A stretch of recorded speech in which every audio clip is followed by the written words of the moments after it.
Hello my dear student, welcome at Nimbus learning powered by engineers academy. तो आज मेरे साथ शिवराज हैं जिन्होंने रिसेंटली जो आरईसीपी का एग्जाम हुआ है उसमें इन्होंने क्वालिफाई किया और ये अब जेईएन बन चुके हैं। तो शिवराज, सबसे पहले बहुत बहुत बधाई आपको आपको जेईएन बनने के थैंक यू लिए। सर। थैंक यू तो सर, आज फर्स्ट ऑफ ऑल गुड हाँ, आफ्टरनून तो सर। Good afternoon. देखिए ध्यान से, शिवराज, सबसे पहले मैं चाहूंगा कि आप अपना इंट्रोडक्शन दें कि आपने बीटेक किया, तैयारी करी, किस तरह से क्या रहा, ताकि बच्चों को पता लगे कि भाई शिवराज कौन है। या शिवराज। बिल्कुल सर। तो मेरा नाम शिवराज है और बीटेक मैंने मेरे होम टाउन नागपुर रोड से किया, chartered institute of technology CIT से। फिर उसके बाद मैं सर बहुत सारी इंटर्नशिप करी मैंने। फिर सोचा कि प्रिपरेशन स्टार्ट करते हैं, एसएससी जेई की प्रिपरेशन स्टार्ट करी। फिर उसके बाद में बहुत सारे प्रिपरेशन, बहुत फेलियर मिले सर लाइफ में। एसएससी का पहले फर्स्ट टाइम प्री भी नहीं निकला था, फिर उसके बाद प्री निकला।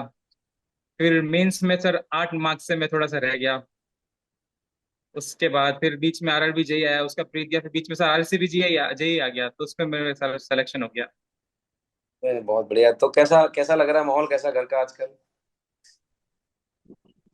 बहुत सर खुश है, और एक एस्पिरेंट सर इसी इसी दिन के लिए वेट करता है सर, कि ये दिन देखने को मिले। हर एक एस्पिरेंट का एक ड्रीम होता है सर ये।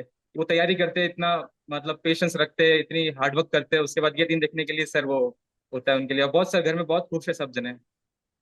सब जगह खुश हैं, जाहिर सी बात है, क्योंकि आपने मेहनत करी, उसका रिजल्ट आया और इसी का वेट कर रहे थे। क्योंकि जब और बिल्कुल आपने सर। बोला पीछे कई सारी फेल्योर मिली, और फेल्योर भी कोई ऐसी नहीं कि बहुत वैसी थी, कुछ कुछ मार्क्स से आप रह गए थे।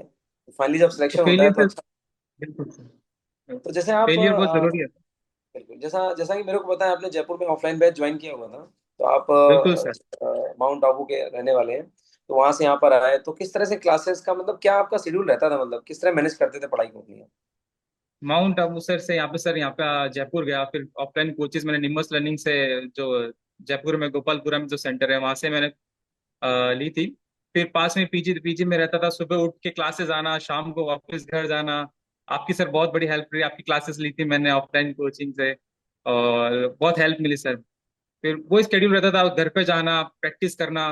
और प्रैक्टिस में सर आपकी बुक वो सर एमसीक्यू वाली, वो जो हम्म। एमसीक्यू बॉस, हाँ उससे हाँ। बहुत हेल्प मिली थी। वो बुक सर रामबाण है सर, एक तरह हर एक एस्पिरेंट्स के लिए जो भी है। वो बहुत अच्छी बुक है सर, उससे बहुत सारे कॉन्सेप्ट क्लियर हुए, आपसे डाउट्स क्लियर करे। वही सर, वही रहता था, पूरे दिन पढ़ो। फिर यही रहता था सर, प्रैक्टिस करो, प्रैक्टिस बहुत इंपॉर्टेंट है सर, और साथ में टेस्ट लगाते रहो। निम्बस लर्निंग के सारे टेस्ट दिए मैंने, और टेस्ट से सर डाउट्स बहुत क्लियर हुए। जो नोट्स में नहीं मिला मुझे, वो टेस्ट में मिला। टेस्ट सीरीज से पता चला कि यार ये नोट्स में नहीं है, उसको फिर मैंने वापस नोट्स में कवर करा, कि ये आगे कॉन्सेप्ट मेरा मिस कर रहा था, मैंने उसको वापस नोट्स में कवर करा, फिर उसको रिवाइज करा। रिवीजन सर मेन इंपॉर्टेंट रहता है, रिवीजन। बच्चे सर रिवीजन नहीं करते। रिवीजन हम्म। बहुत इंपॉर्टेंट है सर। बार बार पढ़ो उस चीज को, बार बार पढ़ो, रिवाइज करो। टेक्निकल सर थोड़ा मिस कर जाते, भूल जाते सर बच्चे, कभी कभी कभार। उस रिवीजन करते रहेंगे तो कभी बच्चा कभी भूलेगा नहीं। हम्म। सही बात, क्योंकि रिवीजन रिवीजन बहुत टीडियस वर्क है। मतलब बच्चों को लगता है कि नया पढ़ते रहो, नया पढ़ते रहो, नया पढ़ते रहो। नया पढ़ना। लेकिन वास्तविकता ये है कि आपको जो पुरानी चीजें हैं, उनको दिमाग में रखना, स्टोर करना। यानी बहुत बहुत बढ़िया आपने बताया है ना। और मेन वही था कि मतलब अच्छा, आपको यहाँ जब आए जयपुर तो पूरा टाइम निकल गया, पता ही नहीं चला। क्लास, उसके बाद क्लास पर प्रैक्टिस, फिर पता ही अगले नहीं दिन चला सर। क्लास। बिल्कुल। अगले दिन क्लास प्रैक्टिस, अगले दिन क्लास प्रैक्टिस, यही सब चलता था। हाँ, नहीं नहीं नहीं नहीं, बढ़िया है। मतलब हम लोग क्या है ना, पूरा इस तरह से। अच्छा, अपने यहाँ 7 डेज रहता है, क्लास ऑफ होती नहीं है। हम्म। कभी हो जाए, मतलब कोई क्लास ऑफ, तो डेली चलती है क्लास। तो बढ़िया सा माहौल रहता है। ऐसा है नहीं कि वीक में आपको ऑफ मिलेगा। ऑफ तो मिल जाए नहीं, चलती रहती है क्लास, बैक टू बैक सारी करनी रहती है। नहीं नहीं, बहुत बिल्कुल। बढ़िया। तो अगला क्वेश्चन मेरा ये है, जैसे कि आपने बोला बीच में कि टेस्ट सीरीज, तो मतलब टेस्ट सीरीज जब आप देते थे तो क्या मेन, मतलब क्या आपका रहता था, मतलब एक बार बताओ। जैसे टेस्ट सीरीज आपने लगाई तो उसमें कौन कौन से पॉइंटर आपने बना रखे थे, ये चीज हमें इससे सीखनी टेस्ट सीरीज से? मैंने सर टेस्ट सीरीज की कॉपी ही अलग बना रखी थी, कि ये टेस्ट की ठीक है। नोटबुक है। ठीक है। जैसे टेस्ट दिया मैंने, उसका टेस्ट सीरीज सर मेरा 1-2 घंटा उस टेस्ट को एनालिसिस करने में निकल जाता था।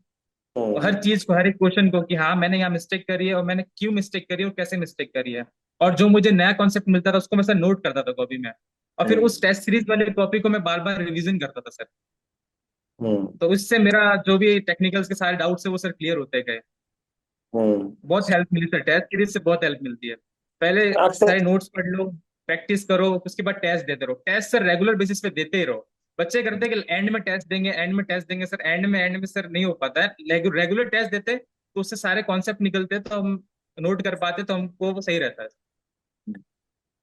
क्योंकि टेस्ट देने से पता लग पाता है एक्चुअल में आप कहाँ पर हो, मतलब किस लेवल पे लाई कर रहे और हो, क्या क्या मिस्टेक्स हो निम्बस रही की हैं। टेस्ट सीरीज सर, निम्बस की टेस्ट सीरीज बहुत अच्छी होती है सर। अच्छे लेवल के क्वेश्चंस मिलते हैं, हम्म। मीडियम लेवल के भी क्वेश्चन मिलते हैं और अच्छे लेवल के भी क्वेश्चन मिलते हैं, तो उससे पता चलता है कि अपना लेवल कहाँ है सर। हम्म। नहीं नहीं, यही बात है ना, मतलब वही हर स्टूडेंट को सोचना चाहिए कि भाई जो कंटेंट है ना उसको आप टेस्ट दो। मैं हमेशा बोलता रहता हूँ टेस्ट बहुत जरूरी है। तो उससे क्या होता है, टेस्ट में ये नहीं कि आपको नंबर के पीछे भागना, आपको तो ये देखना है कि क्या मिस्टेक्स आप कर रहे हो।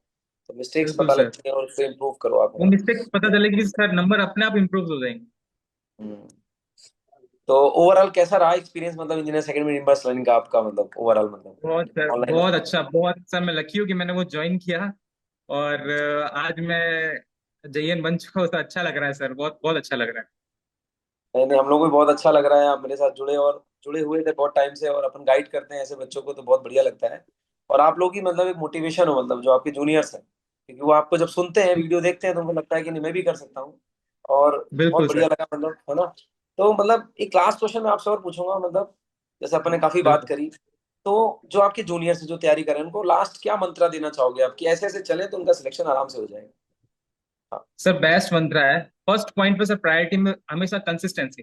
कंसिस्टेंट रहो सर, मतलब कभी भी, मतलब बीच में गैप आ गया, ज्यादा गैप जरूरी है, रेस्ट करो, बॉडी को रेस्ट की जरूरत है। एक दिन का गैप आ गया तो मैक्सिमम 2 दिन, उससे सर हम्म। ज्यादा गैप लेंगे तो उससे सही नहीं बैठता, फिर वापस कवर करने के लिए बहुत टाइम लगता है। सबसे पहले कंसिस्टेंट, दूसरा डेडिकेशन सर, डेडिकेशन बहुत जरूरी है किसी को लेकर।